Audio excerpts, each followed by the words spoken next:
નમસ્કાર મિત્રો, તમારું સ્વાગત છે ડિક્સેશનની યુટ્યુબ ચેનલ્સમાં. મિત્રો, આ વિડીયોમાં આપણે ચેપ્ટર 7ના મોસ્ટ આઈએમપી ક્વેશ્ચન જે એક્ઝામમાં 100% આવવાની શક્યતા છે અને એક્ઝામમાં વારંવાર પૂછાઈ ચૂક્યા છે તેવા ક્વેશ્ચન જોવાના છે. તો મિત્રો, આ વિડીયો ખાસ કરીને છેલ્લે સુધી જોજો. જો મિત્રો તમે વિડીયો સ્કીપ્સ કરશો તો તમારા એક્ઝામમાં માર્ક્સ ઓછા આવવાની શક્યતા ઘણી વધી જશે. તો મિત્રો, મારું કહેવું એટલું જ છે કે તમે ખાસ છેલ્લે સુધી વિડીયોઝ જોજો, તો તમારા એક્ઝામમાં માર્ક્સ સારા આવશે અને તમારું મેરિટ લિસ્ટમાં નામ આવવાની શક્યતા ઘણી બધી વધી જશે. તો મિત્રો, ખાસ કરીને વિડીયો સ્કીપ કર્યા વિના આ વિડીયો જોજો અને તમારા મિત્રોને પણ સાથે શેર કરજો. તો ચાલો આપણે વિડીયો સ્ટાર્ટ કરીએ.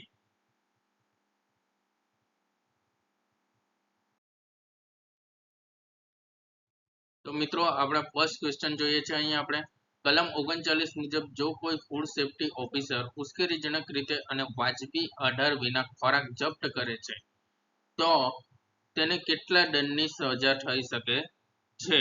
તો મિત્રો, આ ક્વેશ્ચન શું કહેવા માંગે છે? કોઈક વાર જો ફૂડ સેફ્ટી ઓફિસર ગુસ્સામાં આવીને ખોરાક જપ્ત કરે તો તેને કેટલા દંડની સજા થઈ શકે છે? તો આ ક્વેશ્ચન ખૂબ જ આઈએમપી છે, એક્ઝામ રિલેટેડ, અને એક્ઝામમાં ઘણીવાર પૂછાઈ ચૂક્યો છે અને આવનારી પરીક્ષામાં પૂછવાની 100% શક્યતા છે. તો મિત્રો, જો તમને સાચો જવાબ આવડતો હોય તો તમે આન્સર કોમેન્ટ બોક્સમાં કરી શકો છો. અહીંયા આપણે ઓપ્શન જોઈએ છે. ઓપ્શન એ 50,000 રૂપિયા સુધી, ઓપ્શન બી 1 લાખ રૂપિયા સુધી, ઓપ્શન સી 3 લાખ રૂપિયા સુધી, ઓપ્શન ડી 2 લાખ રૂપિયા સુધી. તો મિત્રો, સાચો આન્સર શું આવશે? ફટાફટ કોમેન્ટ બોક્સમાં જવાબ કરજો. તો મિત્રો, સાચો આન્સર શું આવશે? ઓપ્શન બી 1 લાખ રૂપિયા સુધી. કઈ રીતે આવે છે આપણે વિશેષ સમજૂતીમાં સમજીએ છીએ મિત્રો.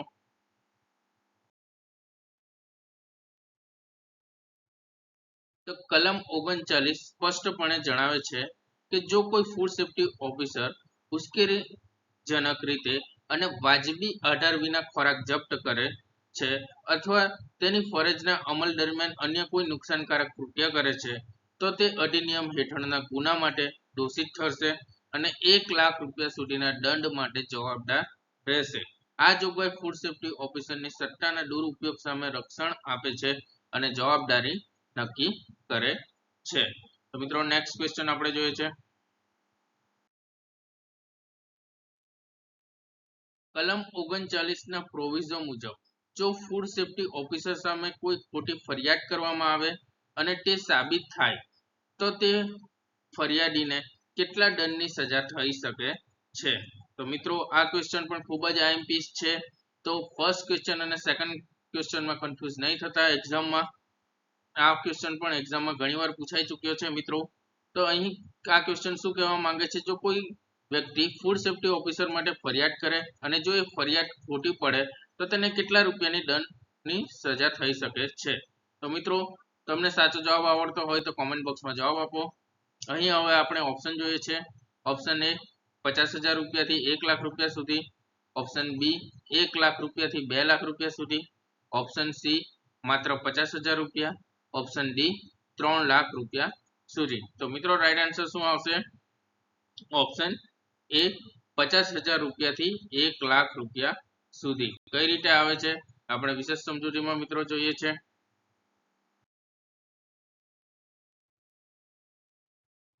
તો કલમ 39 ના પ્રોવિઝનમાં જણાવ્યા મુજબ જો ફૂડ સેફ્ટી ઓફિસર સામે કોઈ ખોટી ફરિયાદ કરવામાં આવી હોય અને તે સાબિત થાય કે તે ખોટી ફરિયાદ છે તો ફરિયાદી આ કાયદા હેઠળના ગુના માટે દોષિત થશે અને દંડને પાત્ર થશે, જેની રકમ કેટલી છે? 50,000 રૂપિયાથી ઓછી ન હોય પરંતુ તે વધારીને 1 લાખ રૂપિયા સુધી કરી શકાશે. તેથી મિત્રો, આપણો રાઈટ આન્સર શું આવે છે? 50,000 રૂપિયાથી 1 લાખ રૂપિયા સુધી.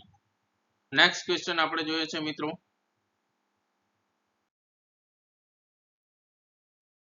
કલમ 40 મુજબ કોઈ પણ ખાદ્ય સામગ્રી ખરીદનાર પોતાના ખર્ચે ખોરાકનું વિશ્લેષણ કરાવી શકે છે. આ માટે ખરીદી વખતે શું કરવું ફરજિયાત છે? મિત્રો, આ ક્વેશ્ચન પણ ખૂબ જ આઈએમપી છે. તો આપણે ઓપ્શન જોઈએ છે. ઓપ્શન એ ફૂડ સેફ્ટી ઓફિસરને જાણ કરવી, ઓપ્શન બી ફૂડ બિઝનેસ ઓપરેટરને વિશ્લેષણ કરાવવાના ઈરાદાની જાણ કરવી, ઓપ્શન સી પોલીસમાં ફરિયાદ નોંધાવી, ઓપ્શન ડી લેખિતમાં સંમતિ લેવી. તો મિત્રો, રાઈટ આન્સર શું આવે? કોમેન્ટ બોક્સમાં જવાબ આપજો. તો મિત્રો રાઈટ આન્સર શું આવે છે? ઓપ્શન બી, ફૂડ બિઝનેસ ઓપરેટરને વિશ્લેષણ કરાવવાના ઈરાદાની જાણ કરવી. કઈ રીતે આવે છે આપણે વિશેષ સમજૂતીમાં જોઈએ છે. જો મિત્રો તમે ચેનલ્સને હજુ સબસ્ક્રાઇબ નહીં કરી હોય અને જો તમે ચેનલ્સ પર નવા હો તો ચેનલને જરૂરથી સબસ્ક્રાઇબ કરી દેજો, જેથી તમને આવનારા નવા વિડીયોઝની માહિતી મળી શકે છે. અને આપણે એવા જ MCQની પ્રિપેરેશન કરી રહ્યા છે કે જે એક્ઝામમાં પૂછાવાની 100% સંભાવના છે. તો ચાલો આપણે વિશેષ સમજૂતીમાં જોઈએ છે કે કલમ 40 ના પ્રથમ પ્રોવિઝો મુજબ આવા ખરીદદારે ફૂડ બિઝનેસ ઓપરેટરને આ પ્રકારનું પૃથ્થકરણ કરવા માટેના તેના ઈરાદાની ખરીદી વખતે જાણ કરવી જોઈએ. આ જોગવાઈ પારદર્શિતા સુનિશ્ચિત કરે છે અને ફૂડ બિઝનેસ ઓપરેટરને પણ તક આપે છે કે તે જાણી શકે છે કે ખરીદેલા ઉત્પાદનની તપાસ કરવામાં આવશે. નેક્સ્ટ ક્વેશ્ચન આપણે મિત્રો જોઈએ છે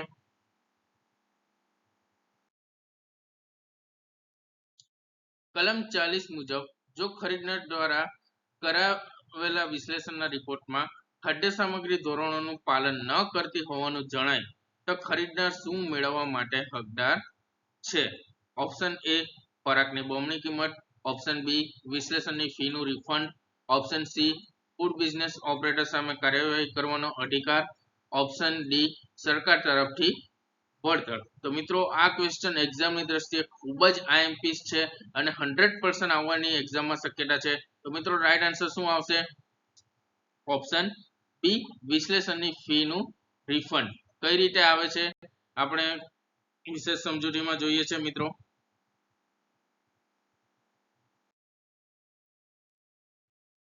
તો મિત્રો કલમ 40 ના અંતિમ ભાગમાં સ્પષ્ટ જોગવાઈ છે જો ફૂડ એનાલિસિસનો રિપોર્ટ દર્શાવે છે કે ખાદ્ય સામગ્રી અધિનિયમ અથવા તેના હેઠળ બનાવેલા નિયમો અથવા નિયમોનું પાલન કરતી નથી તો ખરીદનાર આ કલમ હેઠળ તેના દ્વારા ચૂકવવામાં આવેલી ફીનું રિફંડ મેળવવા માટે હકદાર રહેશે. આ ઉપભોક્તાને ન્યાયી રક્ષણ પૂરું પાડે છે.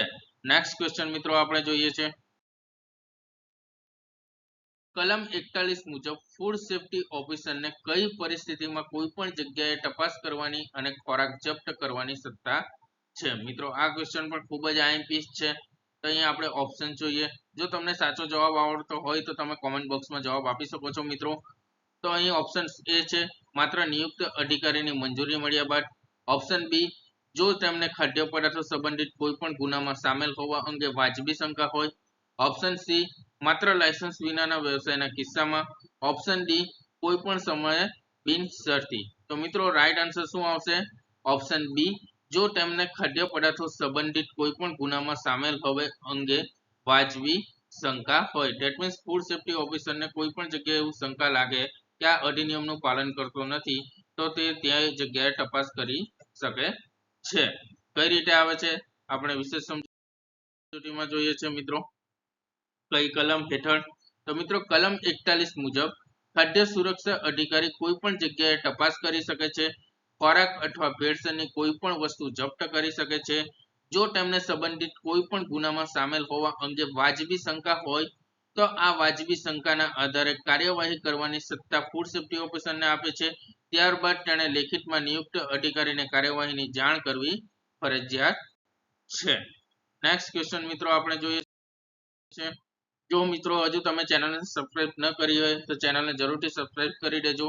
નેક્સ્ટ ક્વેશ્ચન આપણે જોઈએ છે કલમ 41 ના પ્રોવિઝો મુજબ નીચેનામાંથી કયું કારણ તપાસને અનિયમિત ગણવા માટે પૂરતું નથી? તો મિત્રો આવા ક્વેશ્ચન એક્ઝામમાં ખાસ આવે છે કે કયું કારણ પૂરતું છે અને કયું કારણ પૂરતું નથી. તો મિત્રો ક્વેશ્ચન્સ તમે ધ્યાનથી એક્ઝામમાં વાંચજો અને પછી જ સાચો જવાબ ટિક કરશો. ઘણી વખત એવું થાય છે કે આપણને એવું લાગે કે કયું વિધાન પૂરતું છે તો આપણે ફર્સ્ટ ઓપ્શન વાંચીને આપણે રાઈટ આન્સર ક્લિક કરી દઈએ છીએ તો તેનાથી આપણા પરીક્ષામાં માર્ક્સ જવાની શક્યતા રહે છે.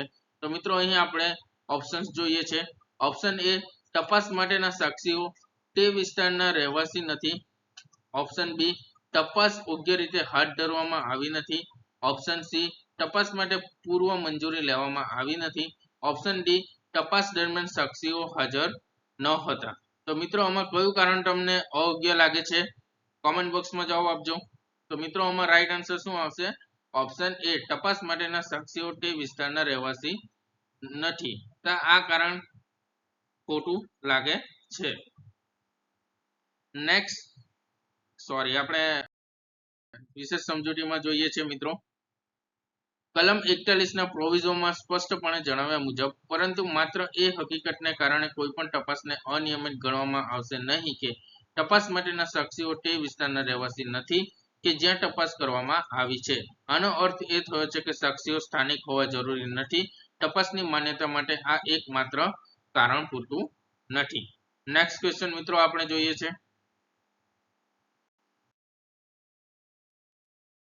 કલમ 41(2) મુજબ ફૂડ સેફ્ટી ઓફિસર દ્વારા લેવામાં આવતી શોધ, જપ્તી, તપાસ અને કાર્યવાહી માટે સંહિતાની જોગવાઈઓ લાગુ પડે છે.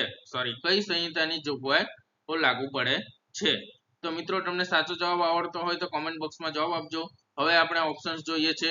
ઓપ્શન એ ભારતીય દંડ સંહિતા, ઓપ્શન બી ફોજદારી કાર્યવાહી સંહિતા 1973, ઓપ્શન સી ભારતીય સાક્ષ્ય અધિનિયમ, ઓપ્શન ડી ખાદ્ય સુરક્ષા અને ધોરણ અધિનિયમની જોગવાઈઓ. તો મિત્રો રાઈટ આન્સર શું આવશે? તો ઓપ્શન બી ફોજદારી કાર્યવાહી સંહિતા 1973. કઈ રીતે આવે છે, આપણે વિશેષ સમજૂતીમાં કઈ કલમ હેઠળ આવે છે તે આપણે જોઈશું મિત્રો.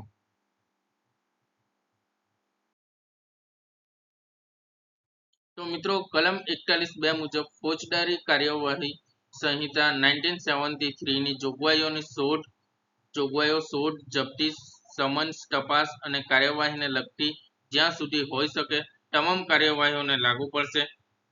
આ કાયદા હેઠળ ફૂડ સેફ્ટી ઓફિસર દ્વારા લેવામાં આવે છે. આનો અર્થ એ થયો છે કે ફૂડ સેફ્ટી ઓફિસરની કાર્યવાહી માટે સીઆરપીસીના નિયમો અનુસરવા ફરજિયાત છે, જેમ કે વોરંટ, સમન્સ વગેરે. નેક્સ્ટ ક્વેશ્ચન આપણે જોઈએ છે મિત્રો, કલમ 42(1) મુજબ નમૂનાઓ દોરવા અને વિશ્લેષણ માટે ફૂડ એનાલિસ્ટને મોકલવાની જવાબદારી કોની છે? મિત્રો આ ક્વેશ્ચન એક્ઝામની દ્રષ્ટિએ ખૂબ જ આઈએમપી છે. તો મિત્રો આમાં રાઈટ આન્સર શું આવશે? તમે કોમેન્ટ બોક્સમાં જવાબ આપી શકો છો. ઓપ્શન એ નિયુક્ત અધિકારી, ઓપ્શન બી ફૂડ સેફ્ટી ઓફિસરની, ઓપ્શન સી ફૂડ સેફ્ટી કમિશનરની અને ઓપ્શન ડી ખરીદનારની. તો મિત્રો રાઈટ આન્સર શું આવે છે? ફૂડ સેફ્ટી ઓફિસરની. તો રાઈટ આન્સર શું આવે છે? Option B. કઈ રીતે આવે છે આપણે વિશેષ સમજૂતીમાં મિત્રો જોઈએ છે.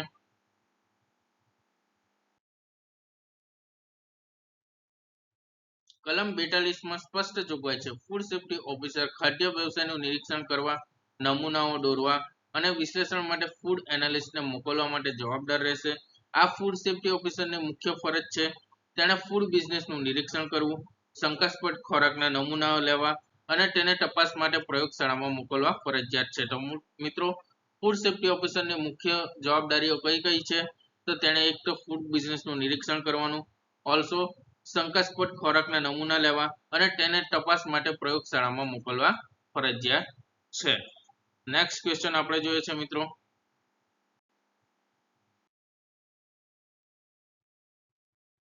તો કલમ 42(2) મુજબ ફૂડ એનાલિસ્ટે નમૂનાનું પૃથ્થકરણ કરીને રિપોર્ટ કોને અને કેટલા સમયમાં મોકલવો ફરજિયાત છે?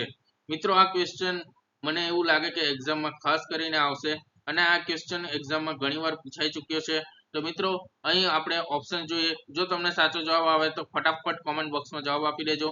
ઓપ્શન એ ફૂડ સેફ્ટી કમિશનરને 7 દિવસમાં, ઓપ્શન બી નિયુક્ત અધિકારી ધેટ મીન્સ ડેઝિગ્નેટેડ ઓફિસરને 14 દિવસમાં, ઓપ્શન સી ફૂડ સેફ્ટી ઓફિસરને 30 દિવસમાં, ઓપ્શન ડી સીધો કોર્ટને 45 દિવસમાં.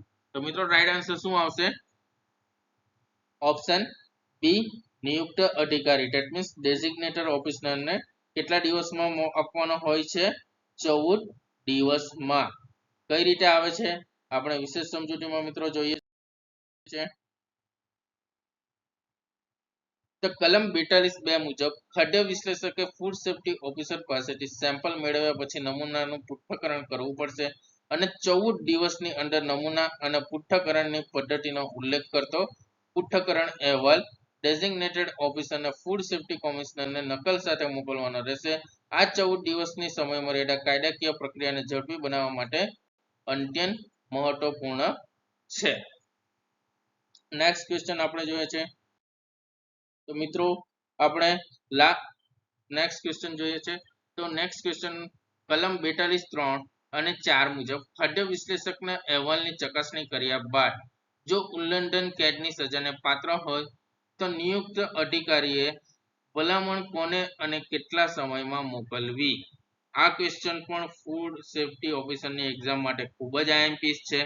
તો મિત્રો તમે ધ્યાનથી ઓપ્શન વાંચજો અને સાચો જવાબ કમેન્ટ બોક્સમાં આપજો. ફટાફટ આપજો. તો અહીં આપણે હવે ઓપ્શન જોઈએ છે.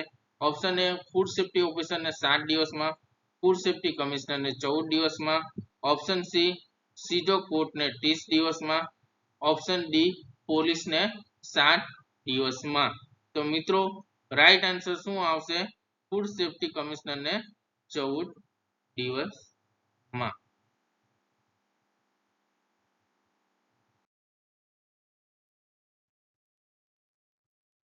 કઈ રીતે આવે છે આપણે વિશેષ સમજૂતીમાં જોઈએ છે મિત્રો.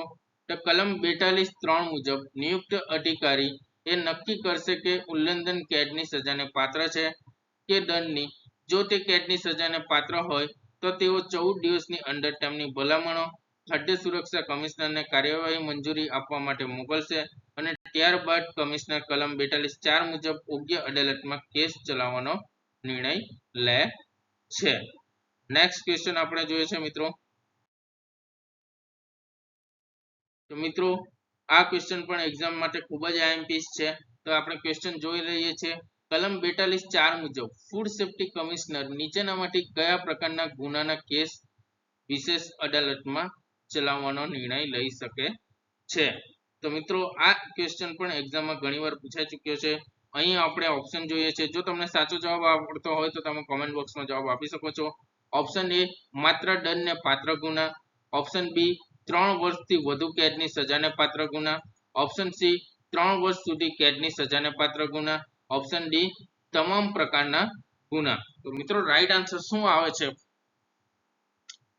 તો મિત્રો રાઈટ આન્સર શું આવશે? ઓપ્શન બી 3 વર્ષથી વધુ કેદની સજાને પાત્ર ગુના. કઈ રીતે આવે છે આપણે વિશેષ સમજૂતીમાં મિત્રો આપણે જોઈએ છે.